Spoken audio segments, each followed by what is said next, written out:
जय श्री कृष्ण दोस्तों, पुत्रदा एकादशी की आपको हार्दिक शुभकामनाएं। अब हम कथा प्रारंभ करते हैं। धर्मराज युधिष्ठिर ने पूछा, हे कृष्ण, अब आप पौष माह के व्रत के बारे में समझाइए। इस दिन कौन से देवता का पूजन होता है तथा क्या विधि है? इस पर श्री कृष्ण बोले, हे राजन, पौष शुक्ल पक्ष की एकादशी का नाम पुत्रदा एकादशी है। इसका पूजन विधि से करना चाहिए। इस व्रत में नारायण भगवान की पूजा करनी चाहिए। इसके पुण्य से मनुष्य तपस्वी, विद्वान और लक्ष्मीवान होता है। इसकी मैं कथा कहता हूँ, सुनो। भद्रावती नगरी में सुकेतुमान राजा राज्य करता था। वह निपुत था। उसकी स्त्री का नाम शव्या था। वह सदैव निपुति होने के कारण चिंतित रहती थी। इस पुत्रहीन राजा के पितर रो रो कर पिंड लेते थे और सोचा करते थे, इसके बाद हमें कौन पिंड देगा। इधर राजा को भी राज्य वैभव से भी संतोष नहीं होता था। इसका एकमात्र कारण पुत्रहीन होना था। वह विचार करता था कि मेरे मरने पर मुझे कौन पिंड देगा। बिना पुत्र के पितरों और देवताओं से उऋण नहीं हो सकते। जिस घर में पुत्र ना हो वहाँ सदैव अंधेरा ही रहता है। इसलिए मुझे पुत्र की उत्पत्ति के लिए प्रयत्न करने चाहिए। पूर्व जन्म के कर्मों से ही इस जन्म में पुत्र धन आदि मिलते हैं।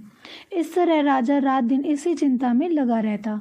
एक दिन राजा ने अपना शरीर त्याग देने की सोची, परंतु विचार करने लगा कि आत्मघात करना महापाप है।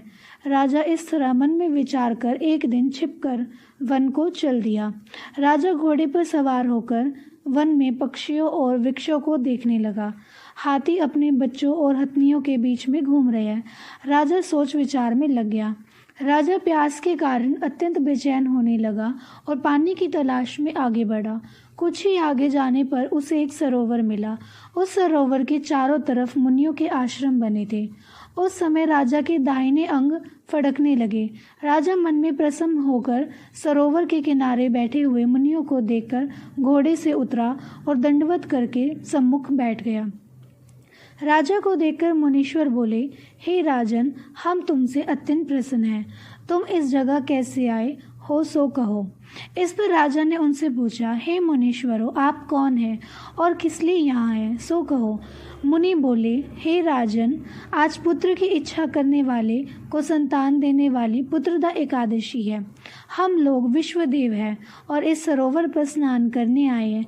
इस पर राजा बोला, हे मुनीश्वर, मेरे भी कोई पुत्र नहीं है। यदि आप मुझ पर प्रसन्न हो तो एक पुत्र का वरदान दीजिए। मुनि बोला, हे राजन, आज पुत्रदा एकादशी है। आप इसका अवश्य ही व्रत करें।